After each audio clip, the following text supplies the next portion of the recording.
had a painting in an exhibit at the Museum of Art.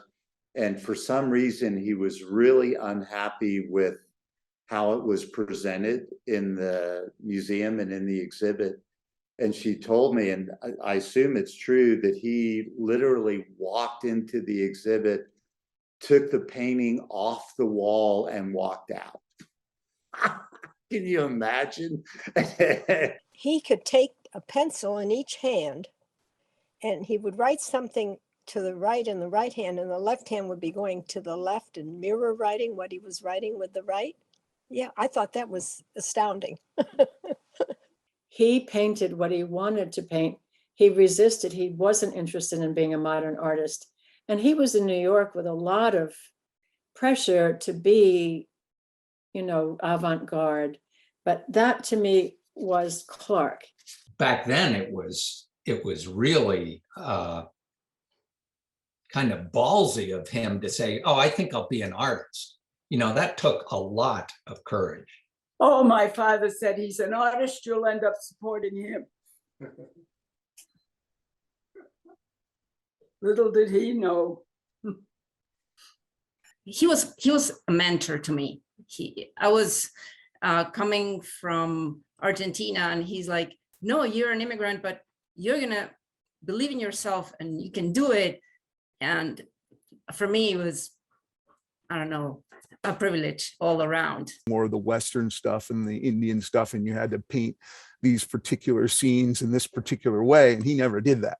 He was going to go to Ireland and paint, or he was going to go to Spain and paint, or Italy and paint, and show you what he saw, not what the expectation was. Or really right on the leading edge, the leading edge of painting.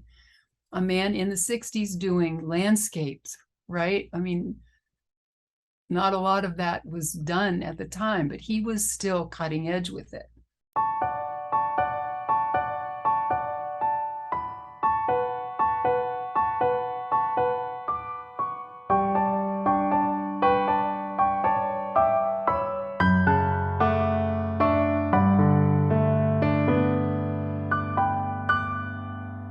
I must have been too serious, worried about school, worried about my grades. And he said to me, Susan, why don't you try to get a C? And I just thought, what? Whoever tries to get a C? And then he explained that you're only going to find something you love to do if you stop doing what you think you should do and you do what you really want to do. I told him that I thought maybe my parents would be disappointed that, I'm not a lawyer or something like that. And he said, stop right there. For one, your parents are not disappointed in you. And two, again, like you, Susan, he said, just do what you want to do. But it also makes him a man on a mission who knew what he wanted to do. And even if it sort of went against the grain of the arts at the time, he pursued it. He wasn't into grandiose projects and things like that. He was very much more down to earth. He was looking at sort of everyday life. He was living this really just nuts and bolts, like worker life, which is the same thing that he was documenting. I feel like the studio tells one side of the story, and then what he's actually doing in the field when he's finding material is a totally different side of the story. I remember one time we were driving down the highway in Mexico, and we're doing 80 or I don't know. And he saw something on the side of the road, and I just could not stop. I couldn't stop fast enough. He was like, stop, turn around. He would have a camera, he would have his windbreaker, he would have his hat, he would have some film in his pocket, and he would always have one of those little dictionaries. He wanted to have that connection as well with not only the, looking at all the things that he could paint, but he also wanted to talk to the people living there and what they were doing. You know, he was very inquisitive. When we were on painting trips with him, he would spend hours just standing, waiting for the light to be right, or to strike something, or for the right subject, or something useful to walk through the composition so he could capture it. It was exhausting. I mean, it was exhausting. I remember dusk falling and I couldn't read my Agatha Christie novel anymore because it was too dark, and we're like, where are we sleeping? We don't even know where we are. At a young age, I think Elizabeth was the one that kept him, like on schedule. He got double pneumonia because he stood out on the bridge trying to get the scene he wanted, and he got double pneumonia. That he got stranded, on a rock at high tide and had to be rescued by boat because he was trying to get just the right shot from just the right angle at just the right time. Any tool that my father found useful, he would learn how to use and exploit it to the fullest. I happened to say to him, I said, some of the more traditional folks that collect your work might not be all that excited about learning that you're using this technology in creating your artwork. And he said, I'm an old illustrator, and we use the best tools we can get to make the best pictures we can make. My father, from the time he was 6, when he did the crayon portrait of his mother, he knew what he wanted to do. And he was always really good at balancing the market and the muse. Clark was very astute in business.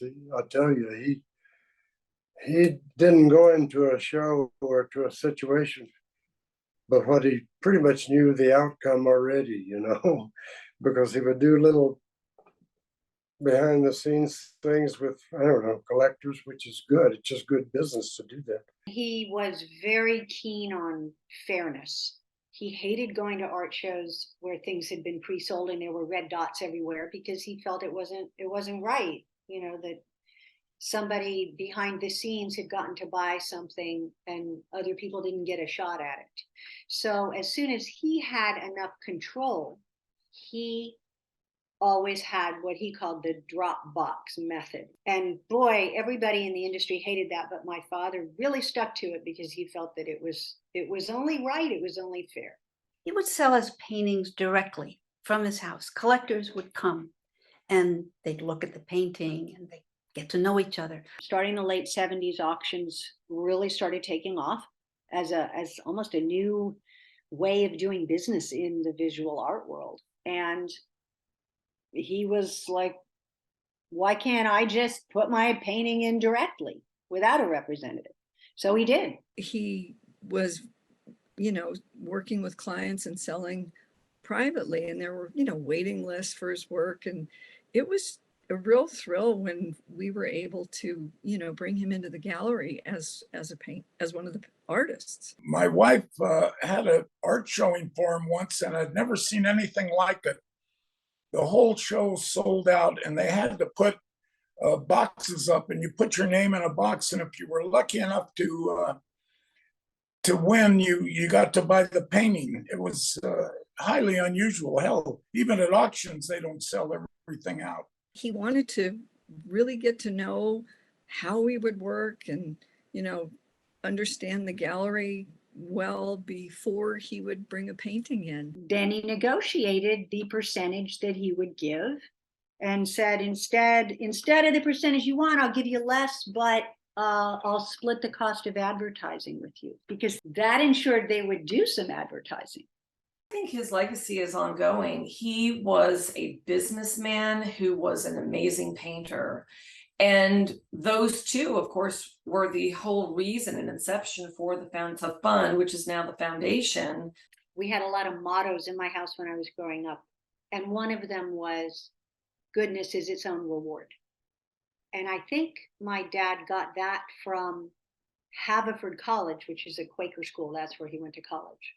And I think that's one of the reasons that you know, I lost my mind, and my mother and I started this nonprofit organization because I heard him, and I've internalized all of that. And so we want to pay that forward and support others the way, you know, to be successful like he was. And I just love the fact that she has taken what she saw her father do well, in addition to being a great artist, and help other artists understand how to do the business side of their art. I found that the lunch club that we went to weekly was very beneficial to me as a young artist, particularly. When you have the opportunity to talk one-on-one or in a group setting like that with other artists who are so renowned in their field, it's just monumental. To be able to have one-on-one with people who are that smart in business, and to know and can apply that to my art, and not only that, but valued my art and appreciated what I was doing. That was immeasurable. What I found wonderful about the fellowship is that because my colleagues came from different regions of the country and worked in different media and really had very specific individual goals, I was able to learn modalities and practices and approaches that I myself never would have thought of. About setting a goal at the Clark Hewlings conference, we had to write them down, and I still have it. I have it pinned up on my bulletin board right in front of my drafting board so that I can look at it every day. When I see your paintings, they reinforce my idea that artists can, and in my opinion should, recognize the laborers of our country and of our humanity. I know Elizabeth doesn't even know this, but I was going back to school to get a master's degree in fine art, and I was in graduate school. And when I got involved in the Clark Hewlings, I was getting more out of the Clark Hewlings program than I was in grad school. So I dropped out of that. I think Clark had no idea his legacy was going to be so timeless. You hear that word a lot with Clark's paintings. They're timeless. Experiment, play, get out there and play in the world. And if there's anything I teach my students, it's that. If there's anything that Elizabeth and I try to teach Nicholas, it's that. Oh, I had so much fun with him. I tell you, I miss him so much. He was quite a friend and a great person to be around.